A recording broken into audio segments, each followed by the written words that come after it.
Veliki pozdrav svima ljudi, dobrodošli u mojem videoklipu. U današnjem klipu za vas imam jedno kratko obaveštenje. Znam da je ovo drugi obavešteni klip, ali nema veze ljudi. Ja u sljedećem klipu radim pozdrav. Kogod želi pozdrav, neka lajkuje ovaj video, neka se pretplati na moj kanal i neka se pretplati na kanal u deskripciji. To je kanal mog drugara Bracike. On je promijenio ime kanala iz Bracika u Alka Duri, čini mi se.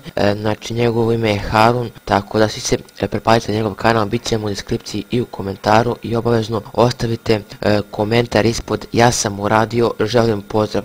U sljedećem klipu ja ću pokušati sve da vas pozdravim, naravno ja ću pokušati da pozdravljam ljude i sa Facebooka, to jest moje prijatelje neke koje su mi tražili pozdrave već još ranije, tako da to je to. Znači ljudi, opet ponavljam, korati su: lajkujte ovaj klip, pretplatite se na moj kanal, to jest subscribeujte se na moj kanal ako to niste radili, idite u prvi link u komentaru i u deskripciji, to jest u opisu, uđite na taj kanal, isto se subscribeujete, valite se na moj klip, u komentaru pišete ja želim pozdrav, sve sam uradio i vi ćete u sljedećem klipu dobiti poseban pozdrav.